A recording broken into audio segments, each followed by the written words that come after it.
this? There you go. Congrats. What's going on? What's poppin'? I mean, if you're watching the show, you should know that we doing this exclusive. We're with the man right now, Polo the Fur King. Are you really? Hey, Polo. Hey, what's happening, stranger? Yeah, I know, stranger, long time no talk. Are you coming to my show? I'm not gonna be able. When is it? Man, I hold your shit in my closet, you homeless. But I'm trying to take care of the shit. When you come by, just wanna disrespect. Disrespect my chick, disrespect the grip. Trying to understand, man, stop disrespect. And you wanna share with my brother's mother's little baby brother. Trying to understand why you caught so much trouble.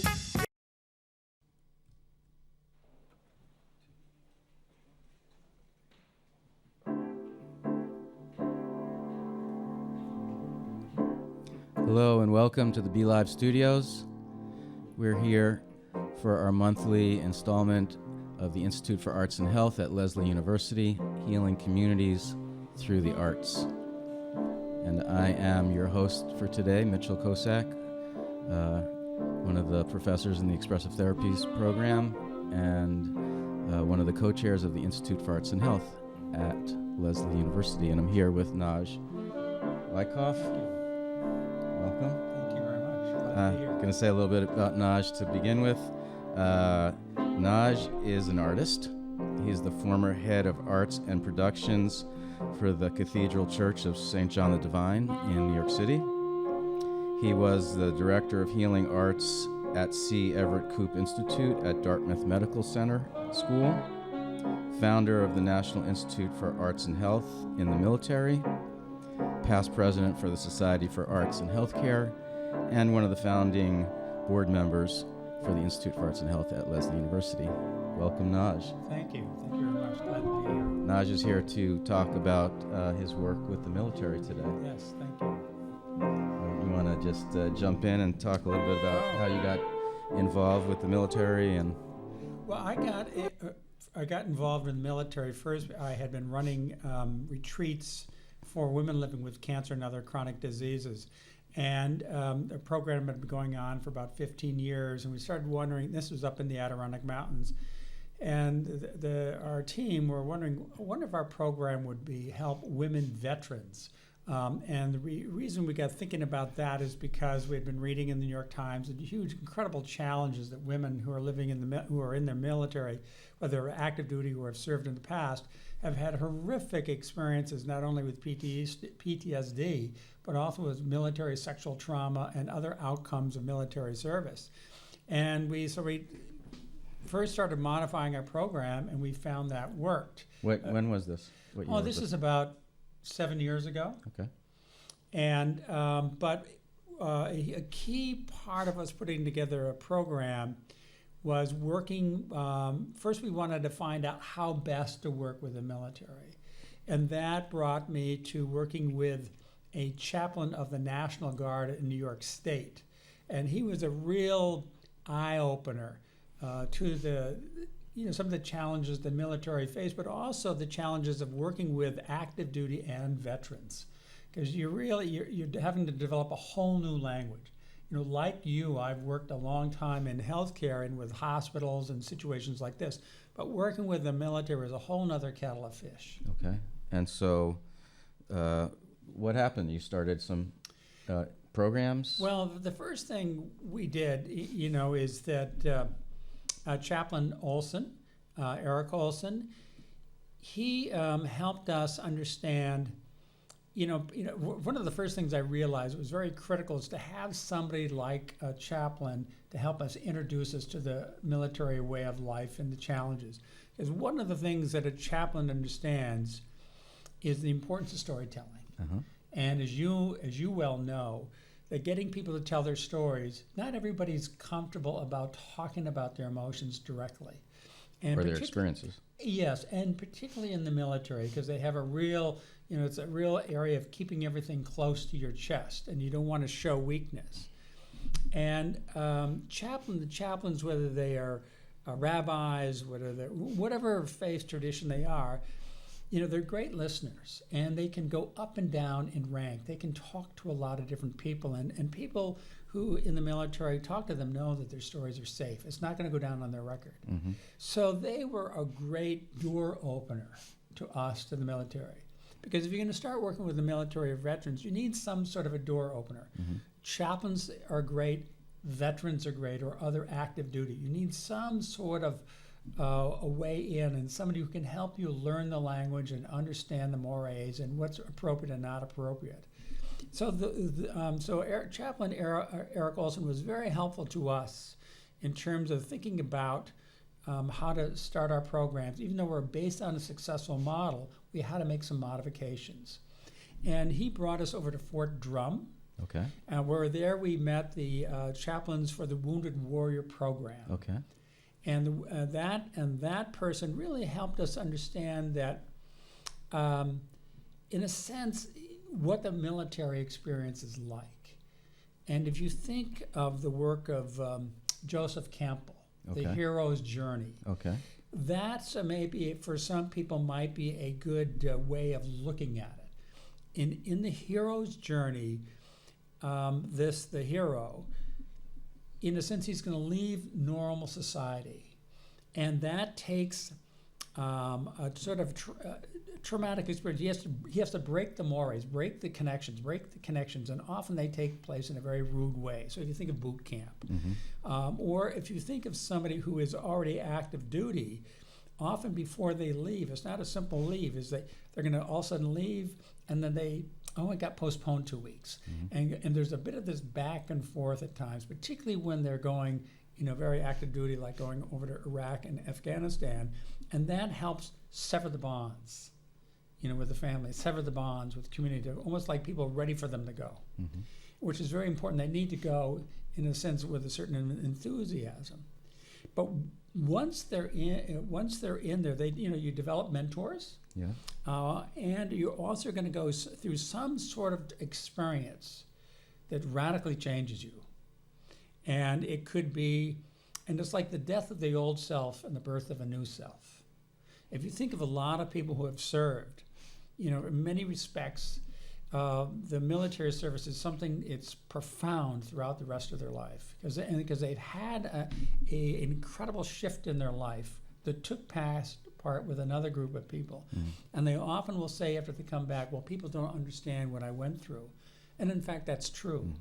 So it's very important for me as a person who has not, shall we say, served in Vietnam or some experience like that, not to say I understand what you went through, because frankly I don't.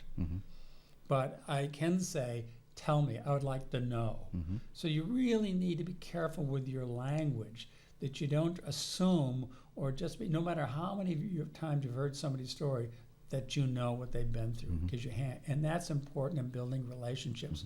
So I guess I'm spending a little bit of time on this, because I think the way you develop that relationship with people who have served or serving is very important. And also the other thing to understand is no matter what that horrific experiences they've had, it could be witnessing somebody that's died or a friend that died near them, or all manner of different things. It doesn't necessarily have to do with the death. But the hardest part for them in many respects is the transition back to society. Because what's happened, they've been profoundly changed. And many in the military have been married, might have families. And so the person who's come back is not the same as the person that spouse married. So this is a very difficult transition. These transitions do provide great opportunities for the arts to help people communicate with each other, help them reconnect with themselves, help them reconnect with their family, help them reconnect with society. And that's the opportunity. Yeah, it makes me think about this recent movie with Bradley Cooper. I don't know if you saw that movie. He's a sniper in Afghanistan. I did see that movie. And it's really about the psychological toll it takes on him coming back, his family, and what you're talking about. Profound. And also, you notice he never saw himself as a hero. A lot of other people saw him. He's just doing his job. And that's very, very true. He's not trying to in the sense of being humble. It is part of his job. Right. And part of his job, for instance, was to kill people. Right. And so we're asking our servicemen and women to do something that's not would not be appropriate within our own given society. Right. And so sometimes what's difficult is to thank them when they come back. What are you thanking me for? Killing somebody? Right. I mean, on one hand, they want recognition, but further, they want understanding. Right. So I know you brought a few images along today to help us sort of jumped to around connect here, but maybe the images might help connect some of the story that you're trying to. So let's see if I can let's cue start this with up. the fact that National Geographic magazine, put a major story on the healing of our soldiers. Yeah. And this soldier is holding a mask that he made that reflects upon his service and what happened to him at that time. Right. But it demonstrates that how important this issue is. That for a national magazine like that, and not only that, and how important the arts can be in terms of that transition back to home. Right. So how we heal the wounds. I think it's very important to think it's not just a physical wound or a mental wound, but really PTSD can be seen as a soul wound. It's a really profound, because again, as I said, they're being asked to do things that are against the normal mores of society. And also what's difficult today in today's war is that when they are in, let's say, Iraq or Afghanistan, anybody could be the enemy. Right. And everybody's dressed the same. Somebody could be pulling out a cell phone. It might be a cell phone or it might be setting off a bomb. Right. And everybody's vulnerable, whether it's somebody driving a truck, the cook, or the soldier, or whomever it is. Right. Everybody's vulnerable. So let's jump into how you're working with these soldiers, how you have, and I know you have the slide here about creating a safe space. Well, I think it's so important there. What this thing is, you want to create a circle, a sense of relationship. And whatever is said here stays here, and rank is left at the door. That whole thing of breaking bread and creating a shared story or a gift. Right. But what is important to understand is if you want somebody to be vulnerable, if you want a soldier, a sailor, an Air Force person to share their emotions, you need to reflect what you want from them. If I want you to be open to me, I have to be open to you. If you want quality listening, you have to listen to that. Now, that one slide that we went back a second ago is about Miss America. One of the things I learned when I went to Fort Drum is they're wary of the people who come in and like the razzle-dazzle, and then Miss America comes with a crown and all this stuff, and it's exciting, a lot of photographs, but then they're gone the next day. Right. They want somebody who's going to be there for the long haul, who's not there to make money after them, but generally there to listen and be there and be present through the good days and the bad days. So they're not looking for somebody, a quick thing. And I think that's very important to understand. So let's talk about some of the ways that the arts have been used. I see you have the slide here we talked about one of these films, and here are a few other films. The Hurt Locker, Taking Chance, or Sparta. There's been some really great films and documentaries out, and what they've been doing is trying to help the American public understand the military experience. Understand that less than 1% of the population has participated in the military, and half of that has actually participated in combat. So we're talking a very small minority. So the vast majority of Americans truly, it's not like World War II when we were on such a combat basis, or even in Vietnam when so many people had family members over there. Right now we have a lot of people who just do not understand the military point of view. So things like those movies, things like some of the Doonesbury strips have been really great in helping to educate the general population about the overall realities of the military experience, such as the movie that you talked about earlier. And that's going to help us, in a sense, welcome our soldiers and sailors, our loved ones, back into our community. We're a little bit more sensitized. I wonder if you can talk a little bit about some of the work that you actually have done. Well, I have done, as I said, I've worked for our retreats and programs for women all the faculty are women. So I mean, I'm happy out there as the head of the organization and out raising the money, but I see. we want to create a very safe space for women. So one, we have women faculty who've been through some really difficult times. We have some who are, have military experience, and we try to really develop that type of safe environment. So critical. I've worked with military families, and I've worked with men from the military. Okay. So I've worked in those areas. It's appropriate for me to do that. Right. But for working with women, again, I want to make sure that the women feel safe. And so what happens in these? Are they workshops? Are they trainings? Are they? Well, the first thing that we do is when they come, we get everybody in a circle, and we try to find out what people want out of this experience. And we want it because we need to see how we need to modify the program, make sure that then when they leave at the end of the day or the end of the weekend or however long it is, that we've met some of their needs. So it's very critical to find out what people want, and again, to give them constantly give them choice. Because often you don't have a lot of choice in the military. We want to give them choice. There can be choice to do nothing. And again, we want them to open up. We find by really being good listeners that people really radically will open up often the first time. And because it's really the first time they had a chance, and they learn from each other that they're not alone with their feelings. And we try to, as I know you as an expressive therapist well know, the importance of the story, to help them find out where they've been, where they are, and where they hope to go.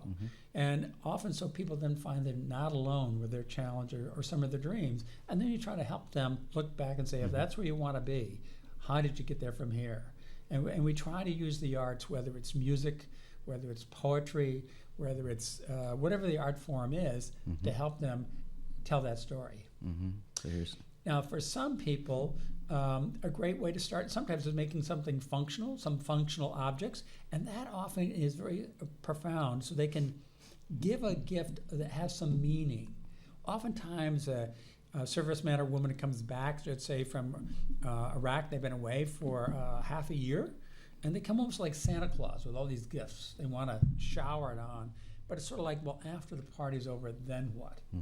But in many ways, it creates something small that's very, very personal. It's far more profound and far more helping people to connect.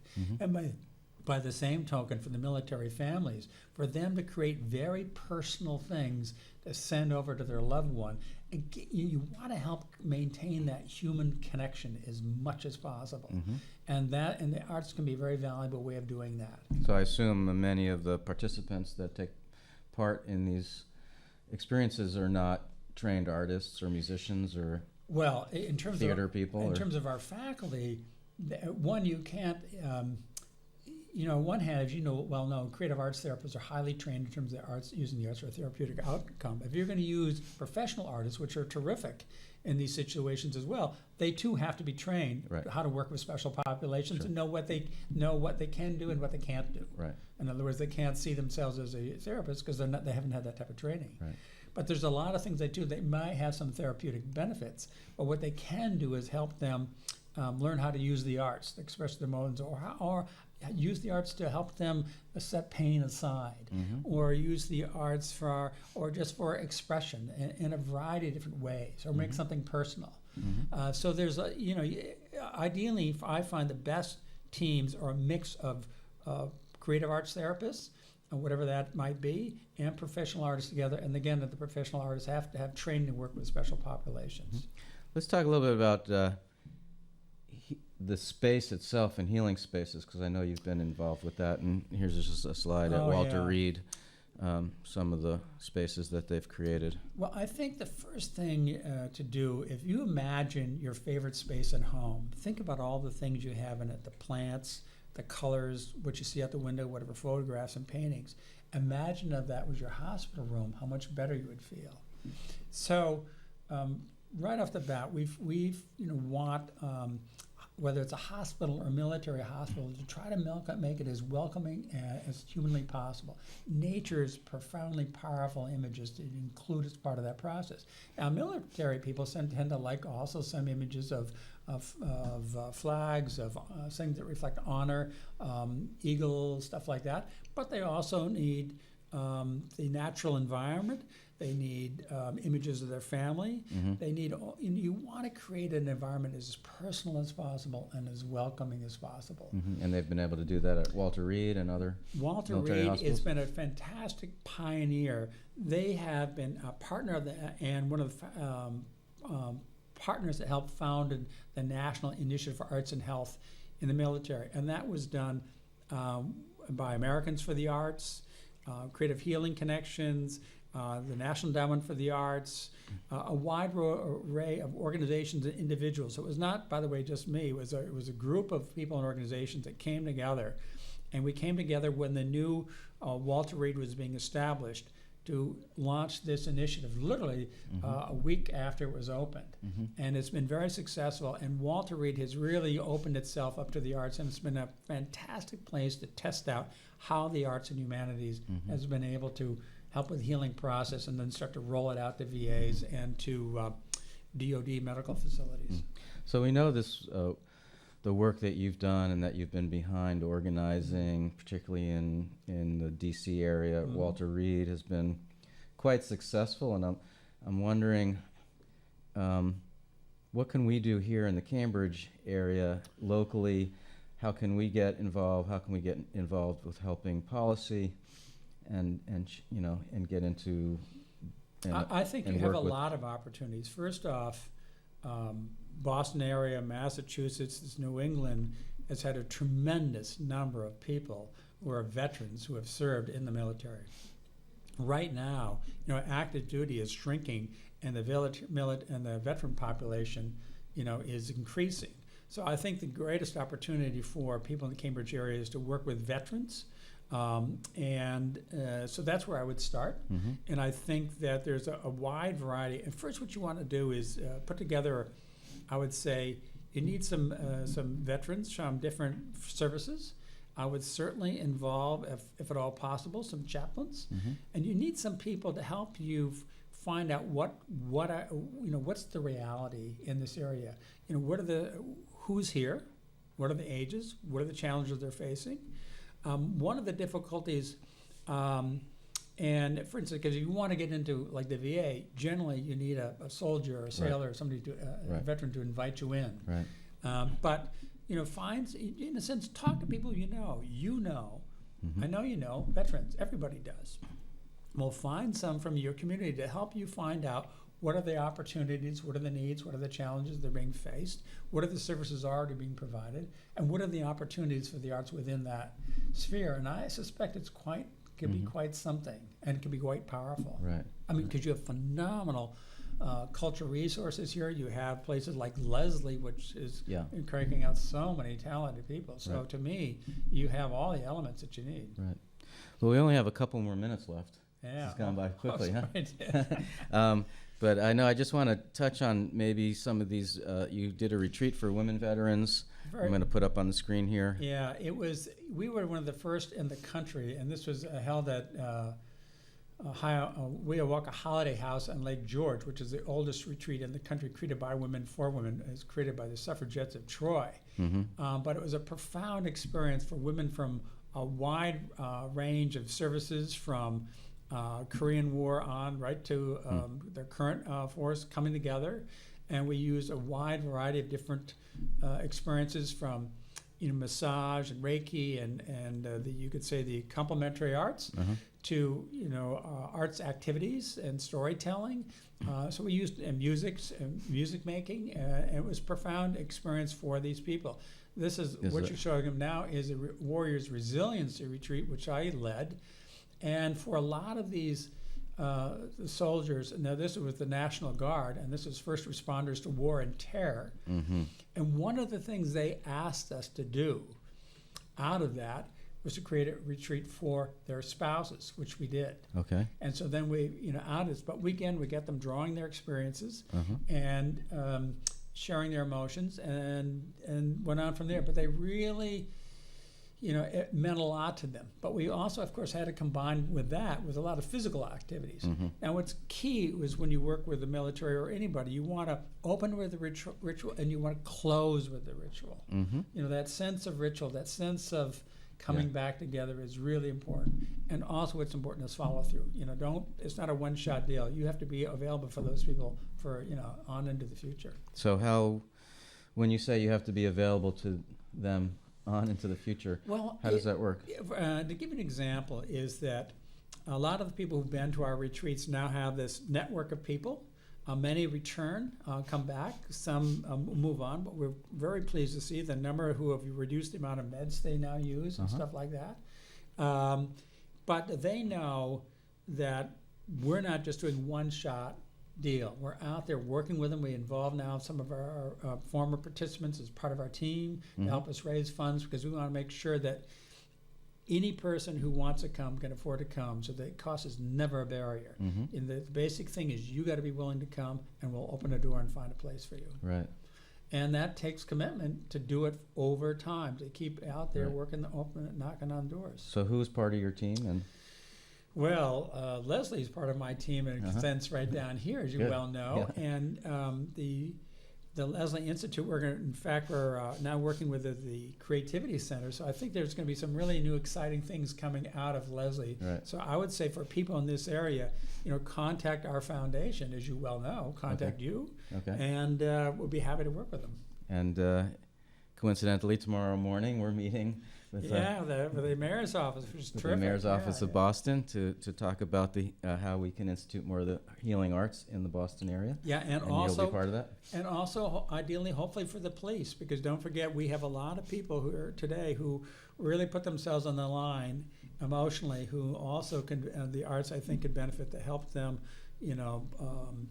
let go of some of the difficulties of being in the police, which is profound. Right, I know you've done some of that work locally, and I know in Russia you did some of that work. That's right, I did, yeah. So maybe at another future show we can bring you back and talk about your work with the police. Well, thank you so much for inviting me. Thanks for coming here. It went very quickly, and I know we could have gone for hours. Yeah, so just want to remind you that this is part of the ongoing Institute for Arts and Health, healing communities through the arts, and we'll be back next month with another exciting